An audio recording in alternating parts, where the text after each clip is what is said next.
나의 사랑 너는 어여쁘고 참 귀하다. 어느 보석보다 귀하다. 내가 사랑스럽지 않을 때 너를 온전히 사랑하고 너와 함께하려 내가 나의 사랑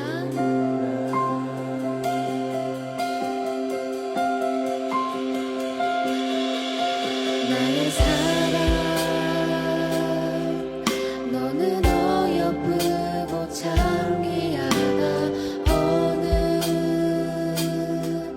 보석보다 귀하다. 내가 사랑스럽지 않을 때 너를 온전히 사랑하고 너와 함께하려 내가 왔노라. 주님의 나라와 뜻이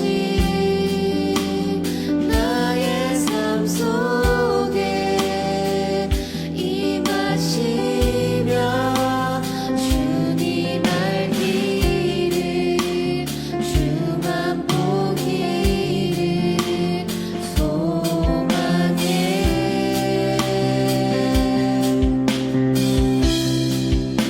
거룩히 살아갈 힘과 두려움 없는 믿음 주신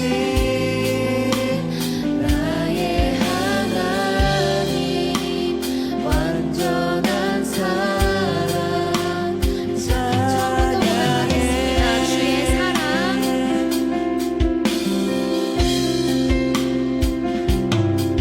주의 사랑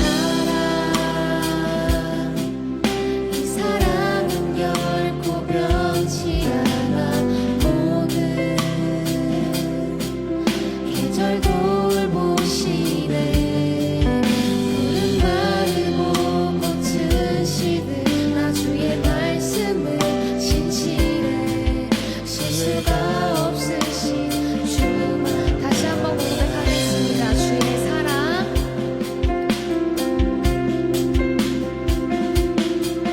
주의 사랑 이 사랑은 결코 변치 않아.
생각하고 또 이제 주연 목사님의 설교를 금요 예배 때 들으면서 이게 나의 하나님이라는 찬양 제목인데요.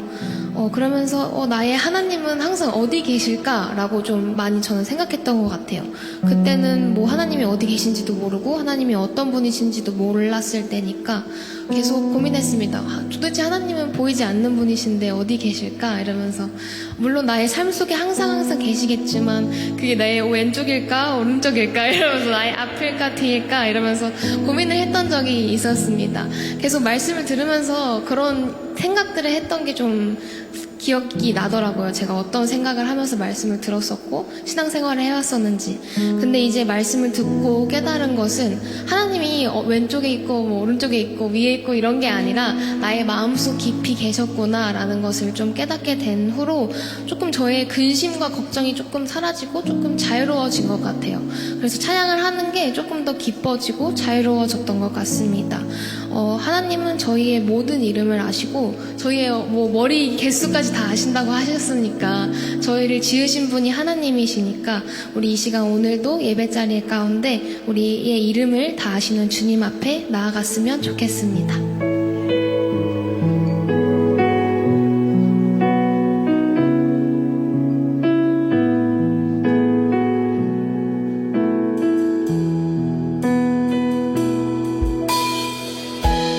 나를 지으신 주님 내 안에 계셔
하나님 아버지 감사합니다. 계절의 변화를 통해서 하나님의 살아계심과 일하심을 저희가 보게 하시니 참으로 감사합니다.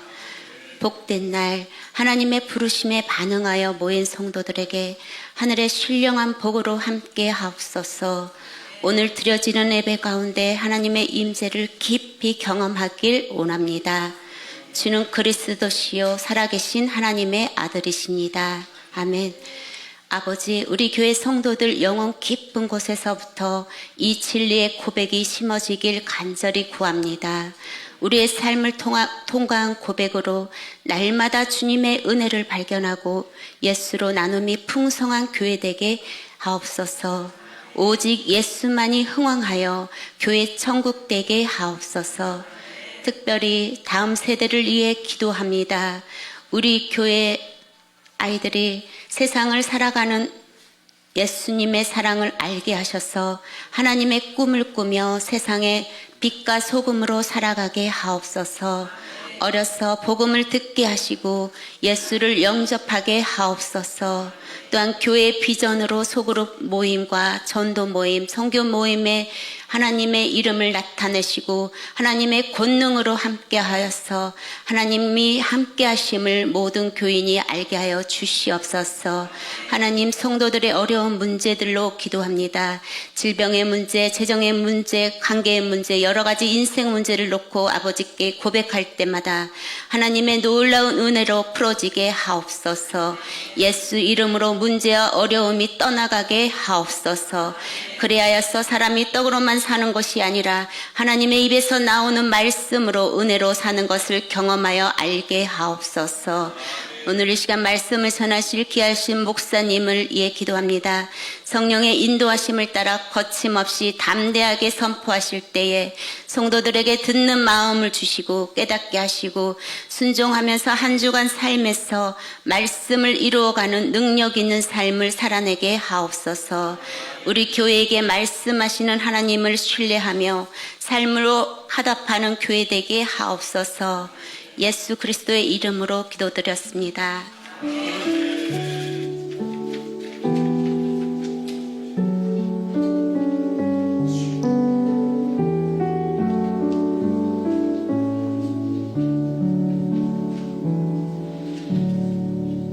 그리스도와 함께 감사, 당연한 것을 당연하게 생각하는 순간 행복할 수 있는 많은 조건을 잃게 된다.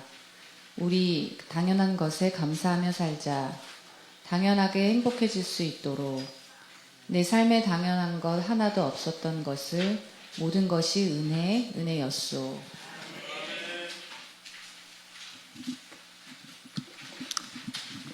예, 감사합니다. 내 삶에 당연한 것 하나도 없었던 것을 모든 것이 하나님의 은혜였습니다. 교회 소식입니다. 이은정 집사님은 우리 교회 한 20여 년 전에부터 쭉 나왔었다가 이제 직장 가까이로 이사가서 영등포에 있다가 다시 이쪽으로 돌아왔습니다. 예, 감사드립니다. 잠깐 일어설까요? 예. 예, 반갑습니다.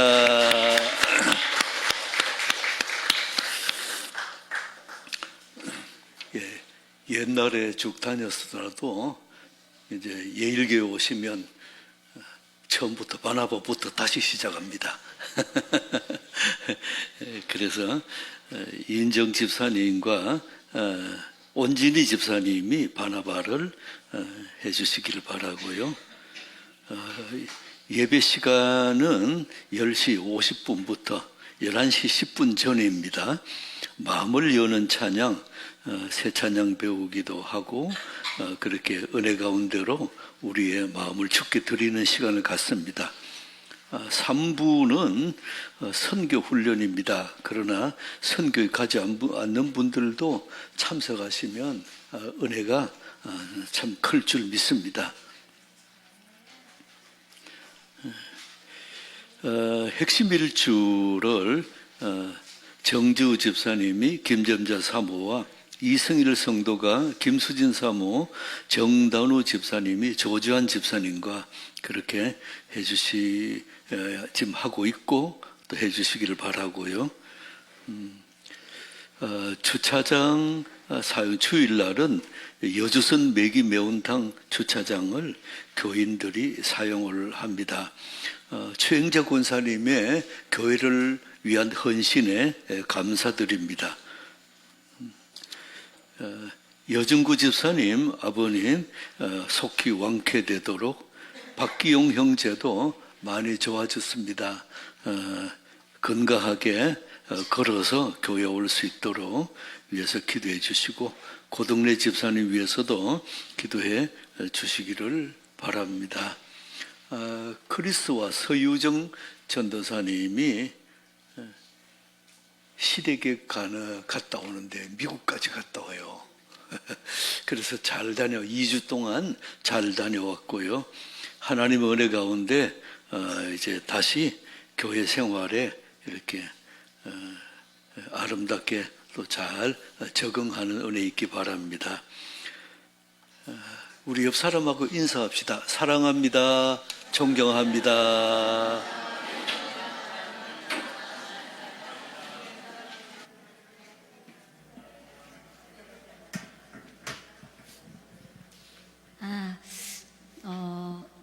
가을 날씨가 갑자기 가을이 와가지고 깜짝 놀라시지 않았어요?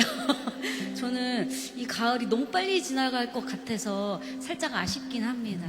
그래서 감기 정말 조심하셔야 될 것 같아요. 모두 건강한 가을 맞이하셨으면 좋겠습니다.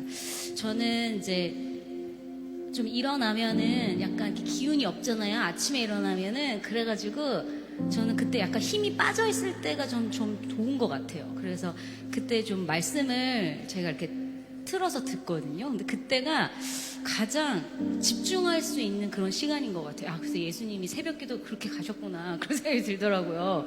나 힘이 다 빠졌을 때 하나님의 말씀 듣기가 정말 집중되고 좋더라고요.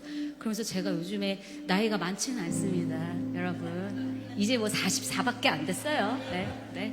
그런데 제가 인간이란 무엇인가 자꾸 생각을 하는 거예요, 요즘에. 그래서 나는 왜 이 세상에 왔을까? 이런 생각을 자꾸 하는 거예요. 그래서 이 질문은 인간에 대한 자기 자신에 대한 수수께끼가 아닐까. 내가 살아가는 동안에 내내 그런 생각이 듭니다. 그런데 예수님께서는 우리에게 이렇게 말씀해 주십니다. 나는 보냄을 받은 자다. 그렇게 말씀하세요. 그럼 누구로부터? 하나님으로부터 보냄을 받은 자다. 예수님께서는 정확히 이 세상에 온 이유를 아시고 계십니다. 이 세상에 온 이유는 요한복음 10장 10절입니다. 도둑이 오는 것은 도둑질하고 죽이고 멸망시키는 것뿐이요 내가 온 것은 양으로 생명을 얻게 하고 더 풍성히 얻게 하려는 것이니라. 아멘. 예수님은 사람들에게 당신을 선물로 주는 것을 하나님이 주신 명으로 여겼습니다. 이 세상에 태어나고 온 이유가 바로 그 마음을 품고 사는 것을 의미할 것입니다. 그러면 내가 지금 가장 가까이에 있는 그 사람이 너무너무 소중해요. 내 가족이, 내 자녀가, 내 남편이 너무 소중한 것입니다. 왜냐하면 그는 하나님이 내게 이끌어 주신 사람이니까. 우리가 이웃에게 선물이 되는 방식, 내가 저 사람에게 어떤 선물이 될 수 있을까를 생각할 때 예수님의 그 사명을 우리가 알 수 있지 않을까, 그렇게 살아갈 수 있지 않을까 소망하면서 제가 오늘 이 찬양으로 준비해 보았습니다. 함께 이 찬양을 하나님께 영광 올려드립니다.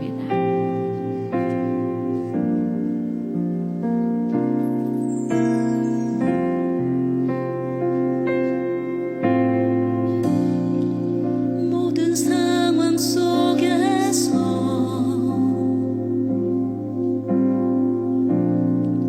주를 찬양할지라.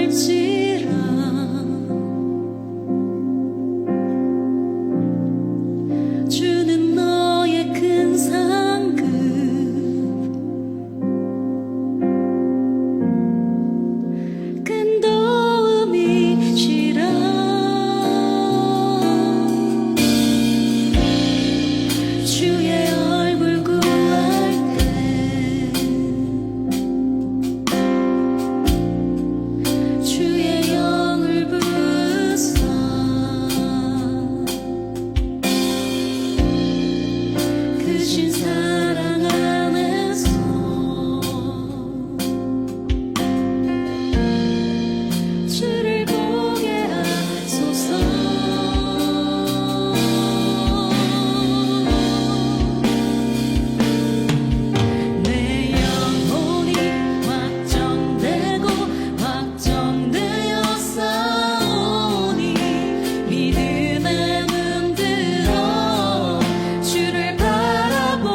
걷고 이 슬픈 마을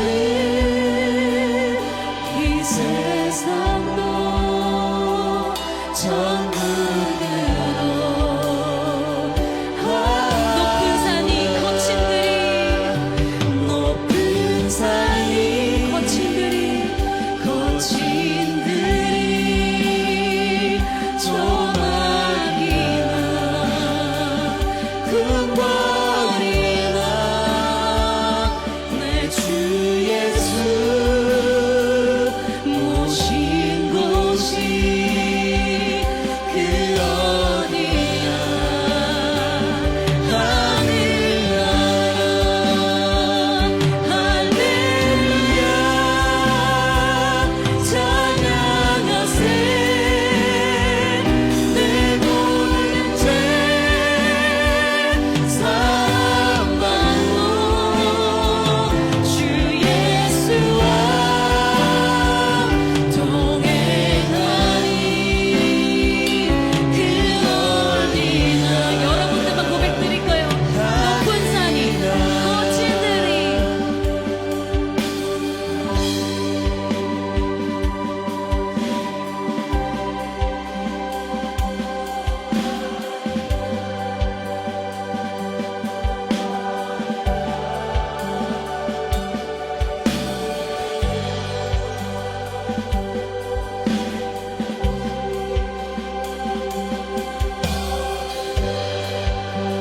넌 높은 산이 거친들이 높은 산이 거친들이 조각이나 금발이나 내 주 예수 모신 곳이 그 어디나 하늘나라 할렐루야 찬양하세 내 모든 죄 사함받고 주 예수와 동행하니 그 어디나 우리의 목소리를 봐 할렐루야 할렐루야 찬양하세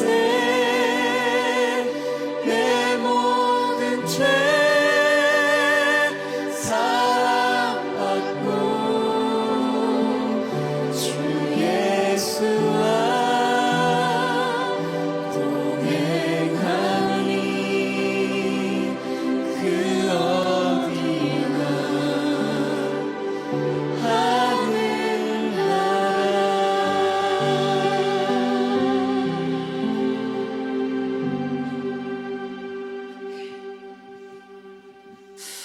우리는 좀 한참 전이죠. 룻이 타작마당에 들어가는 장면을 우리가 함께 보았습니다. 타작마당은 그 당시 굉장히 위험한 곳이었고요. 특히 추수철 타작마당은 많은 음주 가무가 일어나고 있는 여인이 들어가기에는 굉장히 위험한 장소였습니다. 그럼에도 불구하고 룻이 그곳에 들어가는 위험을 무릅쓴 것은 또 이방 여인으로서 단 한순간의 생존의 문제가 위협에 처해질 수 있음을 알매도 불구하고 보아스에게 과감히 들어가게 되는 것은요, 룻이 믿고 있었던 믿음과 연관지어서 생각해 봐야 합니다. 룻은 잠에서 깨어난 보아스에게 청혼을 합니다. 그러나 룻이 원한 것, 룻이 얻고자 했던 것은 단지 보아스의 마음이 아니었습니다. 룻이 모압 땅을 버리고 베들레헴에 들어온 것은 어머니의 하나님이 내 하나님이 되고 어머니의 백성이 내 백성이 될 것입니다 라는 믿음의 고백으로 이 땅에 들어오게 되었습니다. 룻이 원하는 것은요, 이스라엘의 하나님이 나의 하나님이 되고 이스라엘의 백성, 하나님의 백성이 되는 것이 바로 룻의 간절한 소망이었습니다. 룻은 보아스를 통해서 축복을 듣습니다. 하나님께서 온전한 상 주시기를 원하노라. 룻은요, 이 축복을 그대로 받아들였습니다. 하나님께 받기 원했던 온전한 상은 잃어버린 땅과 기업을 물어 나로 하나님의 땅 이스라엘에서 안식을 누리게 되는 것. 이것이 바로 룻이 하나님께 받길 원했던 온전한 상이었습니다. 그리고 그 상을 줄 사람이 바로 보아스 당신입니다 라고 고백한 것입니다. 저는 우리 삶에서 왜 하나님의 기적이 일어나지 않는가라는 고민을 할 때 이런 생각을 하게 되었습니다. 우리가 하나님께 대하여 믿음으로 위태로운 도전을 해본 적이 있었나? 라는 생각을 한번 해봤어요. 우리는 너무 안전한 삶에 길들여져 있는 것은 아닐까요? 여러분들은 계획하고 예측한 대로 돌아가는 세상에 살아가기를 소망합니다.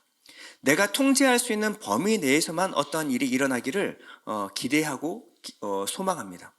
그렇기 때문에 하나님이 우리에게 우리의 예상과 벗어나는, 우리의 한계에서 벗어나는 일들을 요구하실 때 우리가 망설이게 되는 것입니다. 모험이 없는 신앙, 그리고 현재에 안주하는 신앙, 위험을 감수하지 않는 신앙에 머무는 이유가 무엇일까요?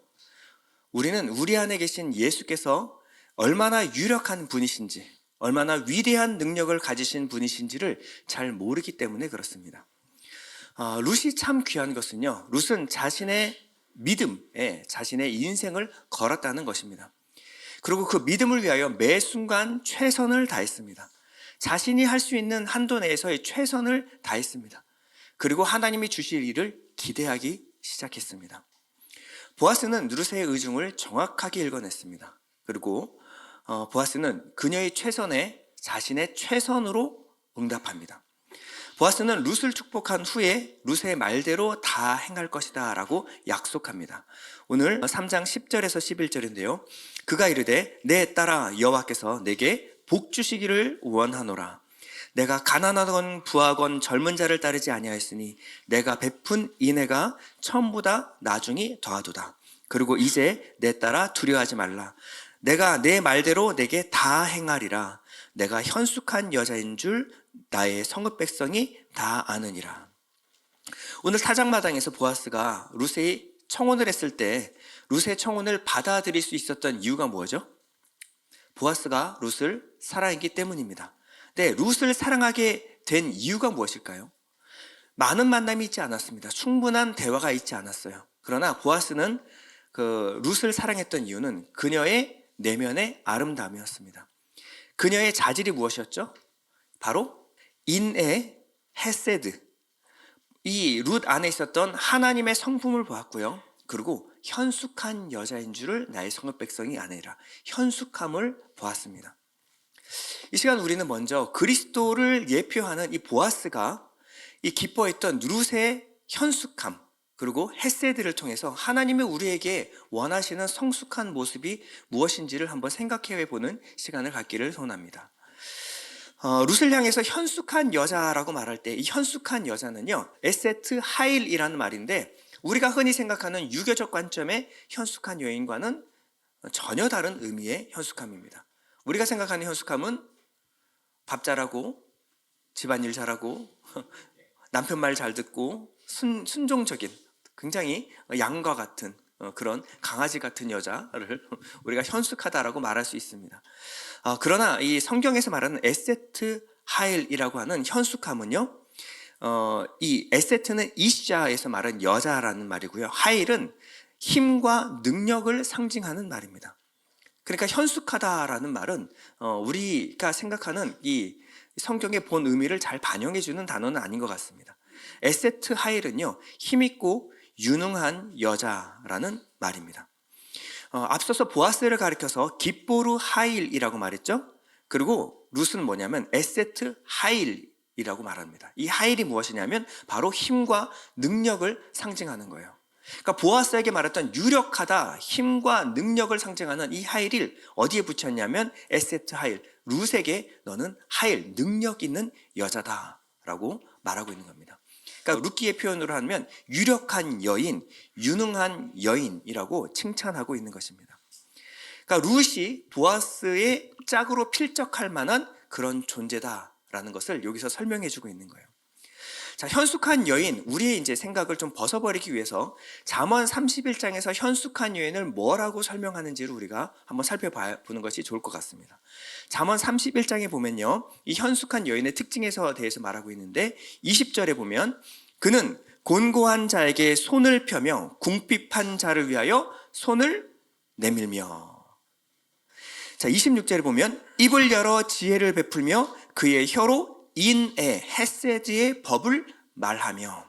그냥 순종적인 여인이 아니라 공고한 자에게 궁핍한 자를 도울 줄 알고 하나님의 마음 헤세드를 깨닫고 이해하는 지혜로운 여자다. 이것이 바로 현숙한 여인의 특징입니다. 또한 23절에 보면요, 그의 남편은 그의 땅의 장로들과 함께 성문에 앉으며 사람들의 인정을 받으며 자기의 집안일을 보살피고 게을리 얻은 양식을 먹지 아니하나니 그의 자식들은 일어나 감사하며 그의 남편은 칭찬하기를 덕행 있는 여자가 많으나 그대는 모든 여자보다 뛰어나다 하느니라. 이것이 바로 현숙한 여인의 특징입니다. 그러니까 하나님이 자신에게 주신 남편과 가족을 잘 사랑하고 돌볼 줄 아는 책임감 있는 여자를 말하는 것입니다. 이 31장에 보면요, 이 현숙한 여인에 대해서 쭉 설명하다가 마지막 절에 가서는 이 현숙한 여인이 이 에세트 하일이 이 행한 일로 말미암아 사람들이 성문에서 그를 칭찬하고 칭송한다라고 말합니다. 31절을 보면요, 그의 손의 열매가 그에게로 돌아갈 것이요 그의 행한 일로 말미암아 성문에서 칭찬을 받으리라. 이스라엘의 성문에는요, 넓은 광장이 있었습니다. 거기서 집회도 하고 회의도 하고 재판도 하기도 했습니다. 그리고 거기서는 때로는 장이 서기도 했는데요. 그래서 사람들은 성문에 모여서 함께 교제도 하고 소통하는 곳, 이것이 바로 성문 앞이었습니다. 그런데 오늘 보아스가 룻을 향해서 뭐라고 말하죠? 내가 현숙한 여자인 줄 나의 성읍 백성이 다 아느니라. 이 성읍 앞에서, 성문 앞에서 모든 백성들이, 베들레헴의 모든 백성들이 이 룻을 향하여 말하는데 룻은 참 현숙한 여인이다라고 칭찬하고 칭송했다라고 말하고 있습니다. 나오미를 따라 베들레헴으로 들어온 이 모압 여인 룻의 이야기는요, 베들레헴 성읍에 아주 뜨거운 감자였을 것입니다. 그러니 룻이 들어와 살았던 지난 몇 달 동안 사람들은요, 룻의 모든 생활을 예의주시하며 살펴보았습니다. 이 이방인, 특히 이방 중에서도 모압 여인과 함께 살아간다라고 하는 것은 베들레헴 사람으로서도 모험이었기 때문에 그렇습니다. 그런데 오랫동안 룻을 지켜본 결과 베들레헴 사람들은 룻의 성실함과 희생적인 모습, 그 사랑을 보고 그녀를 성문에서 칭찬하기 시작했습니다. 룻은 에세트 하일이다, 현숙한 여인이다. 잠언 31장에는요, 이 현숙한 여인에 대해서 이렇게 칭송하는데요, 10절입니다. 누가 현숙한 여인을 찾아 얻겠느냐? 그의 값은 진주보다 더하니라. 그러니까 베들레헴 성 백성들은요, 룻을 향해서 현숙한 여인, 이 말입니다. 누가 그녀의 남편이 될지는 아직 알지 못하지만 그녀로 인해서 그녀와 결혼한 가정은, 그 남편과 가정은 복을 받게 될 것이다. 그녀는 진주보다 값진 보배 같은 여인이다 라고 말하는 것입니다. 그러니 룻의 청혼을 승낙한 이 보아스의 마음은요, 그저 동정과 연민의 마음이 아니었습니다. 보아스가 그냥 동정하는 마음으로, 그냥 내가 불쌍해서 내가 구제해 줄게 라는 마음으로 이 룻의 청혼을 받아들이는 것이 아니라는 거예요. 그런 마음이 아니라 어떤 마음이에요? 베들레헴 사람들이 모두 인정했듯이 룻, 당신은 현숙한 에세트 하일입니다. 잠언의 말로 하면요, 그대는 모든 여자보다 뛰어난 여인입니다. 당신은 진주보다 귀한 보배로운 여인입니다 라고 말하고 있는 것입니다. 여러분, 성경은요, 구원을 뭐라고 빗대어 말하고 있냐면 그리스도와의 혼인, 연합이다 라고 말하고 있어요. 그래서 성경은요, 에덴에서의 결혼으로 시작해서 계시록에서 어린 양과의 혼인으로 마무리가 됩니다. 이것이 바로 우리의 구원의 완성이라는 거예요. 자, 결혼은 연합하여 하나가 되는 것을 말하는 거죠. 자, 결혼을 위해서 우리가 전제되어야 될 것은 뭐냐면요, 신랑과 신부가 함께 성숙하는 것입니다. 결혼은요, 애들이 하는 것이 아닙니다. 결혼은 성숙한 성인들이 하는 것입니다. 이 성숙이라고 하는 것은 단지 육체적으로만 성숙한 성인을 말하는 것이 아니에요. 정신적인 성숙이 동반되어야 합니다. 그러니까 어떤 사람이 진짜 성숙한 배우자인가라고 하는 것은요, 그 사람이 얼마나 똑똑한가, 그 사람이 얼마나 예쁜가, 얼마나 씩씩한가, 얼마나 명랑한가, 얼마나 농담을 잘하는가, 얼마나 똑부러지게 계산을 잘하는가로 보는 것이 아닙니다. 어린아이 중에서도 예쁘고 똑똑한 아이들은 많이 있습니다. 근데 어린아이에게는 없고 성숙한 어른에게만 있는 것이 무엇입니까? 그것이 바로 헤세드의 마음입니다. 희생과 섬김, 인내와 사랑, 이것이 바로 현숙함의 표지입니다. 아무리 나이가 30이라도 정신연령이 아직 10대밖에 되지 않은 두 사람이 결혼하면 어떤 일이 일어날까요? 여전히 이기적이고 희생하고 손해볼 줄은 몰라요. 그러니까 냉장고에다가 엑셀 파일 붙여가지고 네 거 내 거 따져가면서 계산하는 거 아니겠습니까?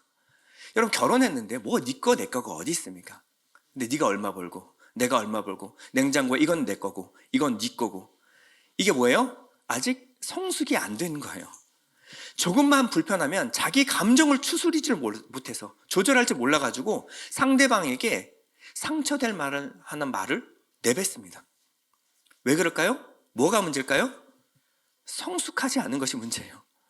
이렇게 성숙하지 않은 두 사람이 함께 살려고 하니 결혼 생활이 지옥이 되는 것입니다. 이런, 처음엔 그럴 수 있죠. 둘 다 처음이니까요. 그런데 연애와 달리 이 결혼은요, 아무리 힘들고 어려워도, 억울하고 답답한 일이 있어도 성숙한 사랑을 위해서 참고 견디고 손해보고 희생할 마음이 있는 사람과 결혼해야 합니다. 지금 당장은 우리가 아직 미성숙할지라도 이 결혼을 통하여 성숙한 사랑에 이르고자 하는 그런 마음이 있는 사람과 결혼을 해야 결혼은 아름다울 수가 있는 거예요. 결혼은 그냥 같이 사는 문제가 아닙니다. 두 사람이 함께 성숙하여 하나가 되는 문제입니다. 그럼 신앙생활도 마찬가지입니다. 주님과 우리가 마지막 날 혼인잔치를 할 때 우리의 모습은 어떤 모습일까요? 지금처럼 주님에 비해서 여전히 초라하고 형편없고 비루한 모습으로 주님 옆에 서 있을까요? 계시록은 그렇게 말하지 않습니다. 우리가 해와 달, 하나님의 영광을 옷 입은 모습으로 서게 될 것이다. 모든 만물들이 예수 그리스도의 신부된 우리의 모습을 보고 찬양을 하게 될 것이다. 바로 그리스도의 형상을 입은 그 모습으로 우리가 서게 될 것이다 라고 말하고 있습니다.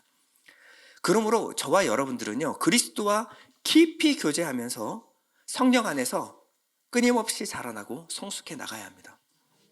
우리 안에서 예수님을 닮은 헤세드의 모습이 나와야 합니다. 우리가 누가 보아도 그리스도의 모습답게 성숙해 나가야 되는 거예요. 타작마당에서 보아스가 룻의 청혼을 받아들일 때 룻의 아름다운 자질이 무엇이었죠? 현숙함과 그리고 헤세드의 모습이었습니다.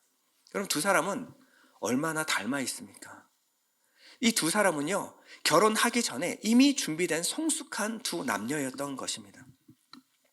우리도 마찬가지입니다. 우리는 그리스도의 닮은 성품과 현숙함이 필요합니다. 주님은 같은 영을 가진, 같은 성령받아 하나님의 성품을 닮은 그리스도의 신부를 사랑하십니다. 주님을 닮아가는, 주님을 닮아가길 소원하는 성품을 가진 그리스도의 신부를 사랑하시는 거예요. 우리는 하나님의 나라의 보좌에 앉아 계신 예수 그리스도 그 옆에 앉아야 될 그리스도의 신부들입니다. 그러면 그 그리스도의 신부된 모습답게 성숙하기를 여러분 소망해야 합니다. 그리고 그 하나님의 긍휼하심을 본받아 살아가기를 소원하는 것이 바로 구원받은 신자들의 특징입니다.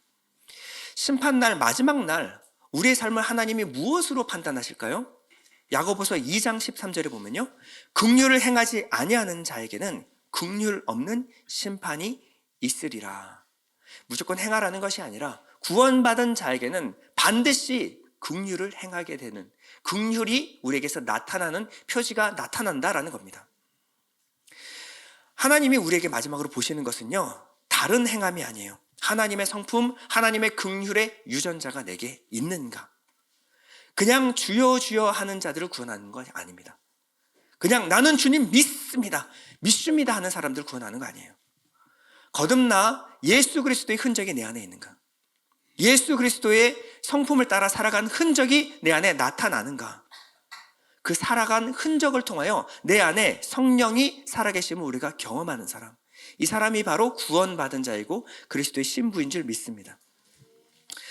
이제는 나오미를 한번 살펴보겠습니다. 나오미는 보아스를 통해서 그동안 잃어버렸던 소망을 회복했습니다.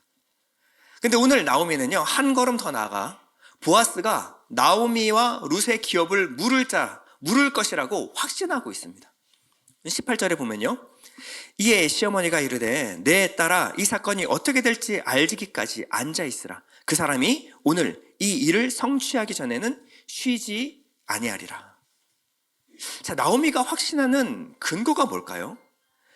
자, 지금 나오미가 확신하는 것은요, 보아스가 나오미와 룻의 기업을 물을 것이다라고 확신하고 있는 거예요. 그럼 보아스는요, 이 기업을 물게 되면 이 사람의 모든 잃었던 땅을 회복해 줘야 돼요. 자기의 재산으로. 그리고 이 룻과 함께 아들을 낳아서 아들에게 자신의 유산을 상속시켜 줘야 됩니다. 그럼 보아스가 얻는 것이 뭐죠? 보아스는 뭘 얻게 될까요? 얻는 거 하나도 없습니다. 손해만 볼 뿐이에요. 자신에게 손해만 되는 일을 보아스가 반드시 행할 것이다 라고 나오미가 확신하게 되는 근거가 뭐죠? 자, 첫 번째 나오미의 확신은요, 보아스가 룻에게 건네준 보리 6대에 담긴 약속이었습니다. 보아스는 자상하게 룻을 배려합니다. 타작마당에 온 것을 아무에게도 알리지 않도록 사람들의 입단속을 하고 새벽까지 룻을 보호해준 후에 그녀를 돌려보내면서 그녀의 겉옷을 펴게 하고 거기에 보리를 6번 되어줍니다. 자, 15절에 보면요, 보아스가 이르되 내 겉옷을 가져다가 그것을 펴서 잡으라 하매 그것을 펴서 잡으니 보리를 6번 되어 룻에게 쥐어주고 성읍으로 들어가니라. 룻이 시어머니에게 가니 그가 이르되 내 딸아 어떻게 되었느냐 하니 룻이 그 사람이 자기에게 행한 것을 다 알리고 이르되 그가 내게 이 보리를 6번 되어주며 이르기를 빈손으로 내 시어머니에게 가지 말라 하더이다 하니라. 자, 지금 반복하여 말하는 것이 무엇입니까? 보리를 6번 되어 룻에게 쥐어주고. 자, 이 두 가지를 강조하고 있어요. 다른 룻에게 베푼 친절과 호의가 있습니다. 그런데 그 말보다 룻기의 저자는 이것을 2번이나 강조하여 설명하고 있어요. 자, 나오미가 보아스를 확신하게 된 근거가 바로 여기 있다는 것입니다. 이 당시에 6이라고 하는 데서 의미가 있는데요, 보리를 얼마나 주었는지는 중요하지 않습니다. 지금 보아스가 나오미에게 전달하고자 하는 것은 바로 6의 의미에 있는 거예요. 자, 6을 강조하고 있죠. 자, 이스라엘 백성들은요, 각각 숫자에 고유한 의미를 부여하고 있었습니다. 대표적인 것이 바로 7의 의미죠. 7. 7은 쉐바라는 말인데, 쉐바의 의미는 언약의 하나님을 상징하는 숫자일 뿐만 아니라 안식과 완성을 의미하는 숫자입니다.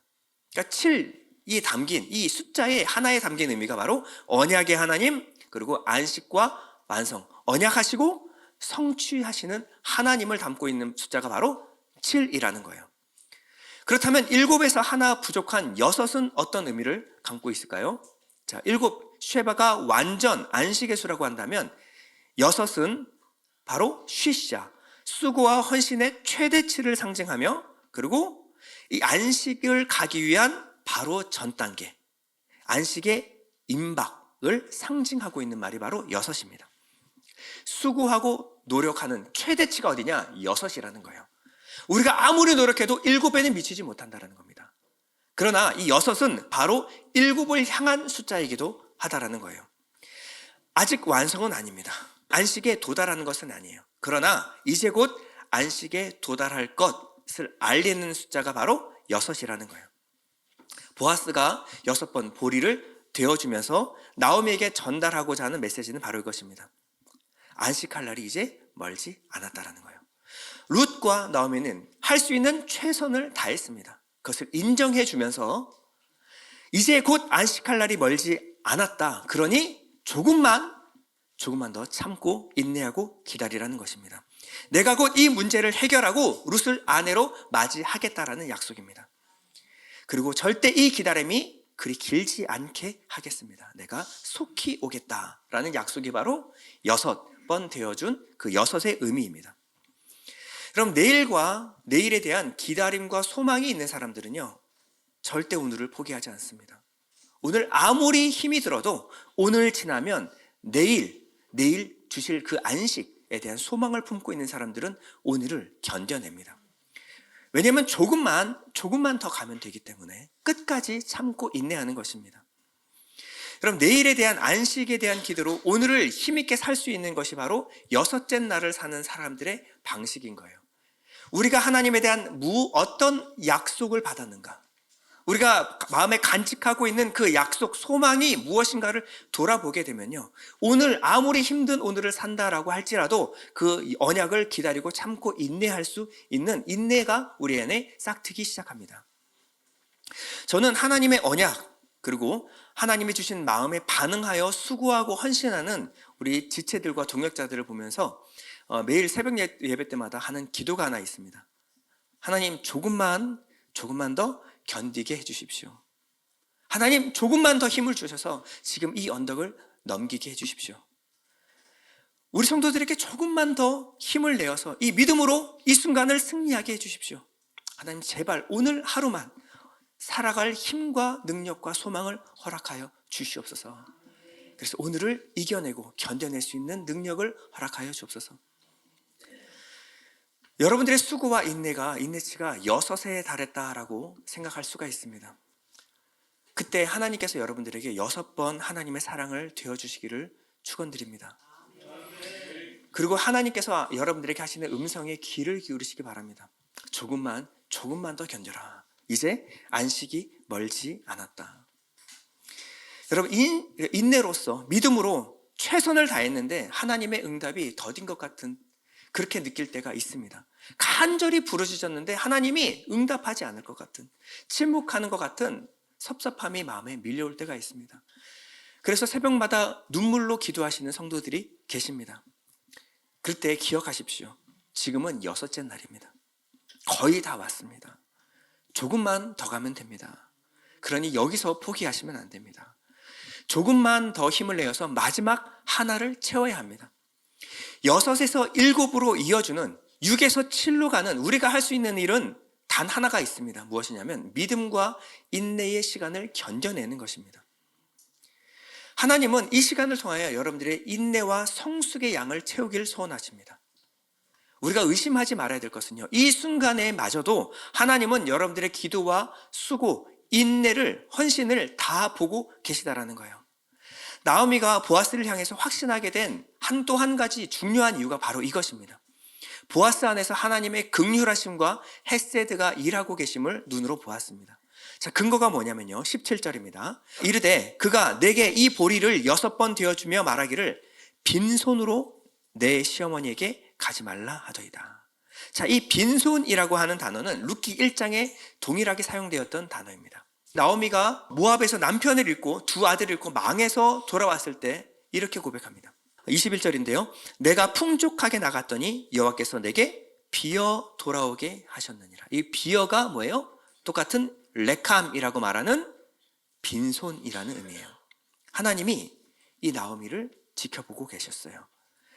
보아스는 이 나오미의 텅 빈 것 같은 그 손을 채우기를 원했습니다. 내 어머니가 빈손이 되게 하지 말아라. 그러니 이 약속, 이 보리를 가지고 네 시어머니에게 돌아가라.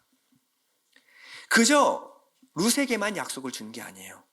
나오미를 돌아볼 수 있는 마음이 있었습니다.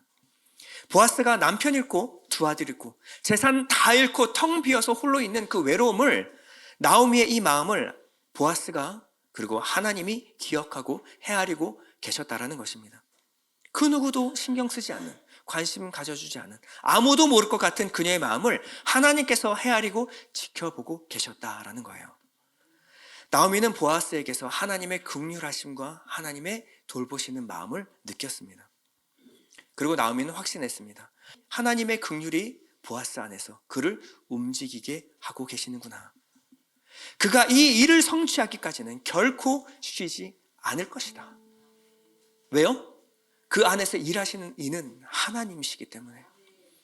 나를 돌보시는 이는 그저 보아스가 아니라 하나님이시기 때문에 하나님이 나를 반드시 돌아볼 것이다. 그러니 이제 우리 기다리자. 하나님의 마음 헤세드는 쉬지 아니하실 것이다. 나오미는 보아스를 움직이고 있는 이 동력이 하나님의 마음 헤세드임을 믿고 깨달았습니다. 결론입니다. 우리 인간의 편에서 모든 노력과 최대치의 수고가 들여졌다고 해서 우리가 안식 7에 이룰 수 있는 것은 아닙니다. 우리의 노력으로는 결코 하나님의 완성, 안식에 이룰 수는 없습니다. 7 안식에 이르게 하실 분은 오직 하나님 밖에 없습니다. 오직 하나님만 하실 수 있는 일이에요. 그러나 이 시간 동안 우리의 최선으로, 우리의 인내로서 우리가 성숙해 나가야 될 것은 바로 하나님의 헤세드, 하나님의 현숙함을 우리가 갖게 되는 것입니다. 이 믿음, 이 기다림의 시간을 통하여 우리는 하나님이 주시는 헤세드의 마음을 품게 될 것입니다. 근데 이 기다림의 시간 동안 여러분들이 의심하지 말아야 될 것은요, 이 일을 성취하기까지 하나님께서 우리를 위하여 결코 쉬지 않고 일하실 것임을 여러분 믿으셔야 합니다. 지금 힘겨운 노력과 수고의 최대치를 겪고 있는 성도가 계시다면 기억하십시오. 하나님이 우리에게 안식을 허락할 날이 멀지 않았습니다. 그러니 여러분 기도하시기 바랍니다. 하나님 헤세드의 믿음과 성숙을 내게 허락하여 주시옵소서. 그리고 이 시간을 견디게 하옵소서. 이 시간을 이기게 하여 주옵소서. 하나님, 나를 위하여 쉬지 않고 일하시는 하나님의 일하심을 내가 믿고 바라봅니다. 그러니 이 지금의 언덕을 넘어가게 해주십시오. 믿음으로 마침내 7 하나님의 성취 완성을 목도하는 성도 되게 하여 주옵소서. 우리 잠시 눈을 감고 기도하겠습니다. 하나님, 내게 하나님의 믿음, 하나님의 성숙, 하나님의 헤세드를 허락하여 주옵소서. 이 시간을 견뎌내게 하옵소서. 우리 잠시 기도하겠습니다. 하나님 아버지 감사합니다. 우리에게 약속하여 주시고 언약을 허락하여 주심을 감사합니다. 우리의 모든 수고가 6에 이를지라도 7에 이르게 하나님의 언약에 또 하나님의 안식에 이르게 하실 분은 오직 하나님이십니다. 그러나 우리가 믿고 소망하는 것은 하나님은 우리에게 안식을 허락하시기까지 쉬지 않고 일하고 계심을 내가 믿습니다. 기도의 응답이 더딜지라도, 지금 힘겨운 언덕을 넘어갈지라도 하나님 이 언덕을 통하여 내게 하나님의 헤세드, 하나님의 성숙함을 허락하여 주시고 참고 인내하고 견딤으로 말미암아 하나님이 완성하시는 이 안식에 이를 수 있도록 허락하여 주셔서 힘겨워하는 우리 성도들 위로하여 주시고 약속으로 주님께서 힘을 주시고 이 모든 언덕 잘 넘길 수 있도록 하나님께서 그를 붙들어 주시옵소서. 예수님의 이름으로 기도드립니다.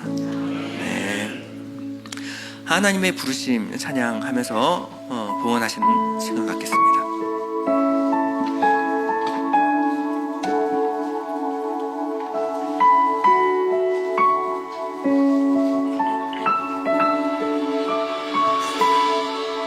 하나님의 부르심에는 후회하심이 없네. 내가 이 자리에 선 것도 주의 부르심이라. 하나님의 부르심에는 결코 실수가 없네. 나를 부르신 하나님의 신실하심, 작은 나를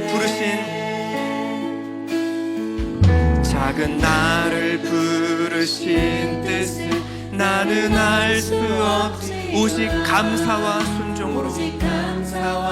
순종으로 주의 길을 가리. 때론 내가 연약해져도 주님 날 도우시니 주의 놀라운 그 계획을 나는 믿으며 아멘. 날 부르신 뜻 내 생각보다 크고 날 향한 계획 나의 지혜로 증량 못하나 가장 좋은 길로 가장 완전한 길로 오늘도 날 이끄심이 아멘. 작은 나를 부르신 뜻을 나는 알 수 없지만 오직 감사와 순종으로 주의 길을 가네. 때론 내가 연약해져도 주님 날 도우 아멘. 주의 놀라운 그 계획을 나는 믿으며 아멘. 날 부르신 뜻 날 부르신 뜻 내 생각보다 크고 날 향한 계획 나의 지혜로 측량 못하나 가장 좋은 길로 가장 완전한 길로 오늘도 날 부르신 뜻 내 생각보다 크고 날 부르신 뜻 내 생각보다 크고 날 향한 계획 나의 지혜로 측량 못하나 가장 좋은 길로 가장 완전한 길로 오늘도 난 주가 일하시네 주가 일하시네 주가 일하시네 주께 아끼지 않는 자에게 주가 일하시네 주가 일하시네 신뢰하며 걷는 주가 일하시네 한 번 더 찬양하겠습니다 주가 일하시네 주가 일하시네 주께 아끼지 않는 자에게 주가 일하시네 주가 일하시네 신뢰하며 걷는 자에게 아멘. 하나님 아버지 감사합니다. 하나님이 어떻게 왜 나를 부르셨는지 다 이해할 수 없지만 하나님 예수 그리스도의 성숙하심과 같이 내가 성숙해 나가길 소원합니다. 내게 허락하신 하나님의 성령, 하나님의 그 인품, 하나님의 성품을 내가 의지하고 믿고 따르길 소원하오니 내게서 하나님의 성품이 드러나게 하여 주시옵소서. 이 기다림의 시간이 쉽지 않고 어렵고 힘든 언덕이 많이 있지만 아버지 이 언덕을 넘어가면서 하나님 예수 그리스도께서 나를 위하여 지신 그 십자가의 고난과 희생을 생각하며 견뎌내길 소원합니다. 하나님 나를 위하여 참고 인내하시는 그 수고가 내 안에 성품으로 새겨지게 하여 주시고 이 시간 잘 견뎌냄으로 말미암아 하나님의 안식에 이룰 수 있도록 허락하여 주시옵소서. 우리가 가진 모든 것 주님의 것입니다. 하나님의 것입니다. 하나님이 허락하신 것들입니다. 모든 것이 하나님에게서 온 것임을 깨달아 이 일부를 하나님께 믿음으로 올려드리는 성도들이 있습니다. 11조 감사, 주일, 선교원금, 구제원금 각각 마음의 소원을 주시는 대로 하나님 드리는 손길들을 복되게 하여 주시고 하나님께 드림에서 오는 하늘의 복이 하늘의 기쁨이 넘쳐나게 하여 주시옵소서. 믿음으로 드린 이 예물이 쓰여지는 곳마다 하나님의 귀한 나라가 확장되게 해주시고 하나님의 영광이 드러나게 하여 주시옵소서. 하나님 우리에게 주신 재능대로 은사대로 하나님 보이는 곳에서 보이지 않는 곳에서 하나님을 위하여 교회를 위하여 섬기는 귀한 손길들이 있습니다. 그 섬기는 분들의 수고를 기억하여 주시고 하늘의 복과 성령의 능력으로 충만하게 하여 주시옵소서. 혹시라도 건강과 물질의 어려움을 겪고 있는 성도가 있다면 이 언덕 잘 넘어갈 수 있도록 이제 6의 수고가 그칠 수 있도록 하나님 속히 고난 잘 통과하여서 하나님 주시는 기쁨 안에 막힘없이 주님을 위하여 섬기고 기쁨 안에 살아갈 수 있도록 주님 도와주시옵소서. 예수님의 이름으로 기도드립니다. 아멘.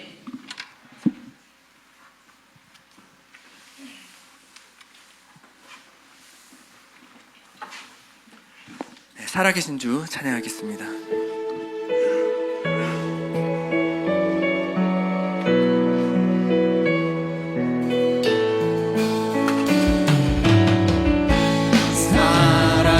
살아계신 주 나의 참된 소망 걱정 근심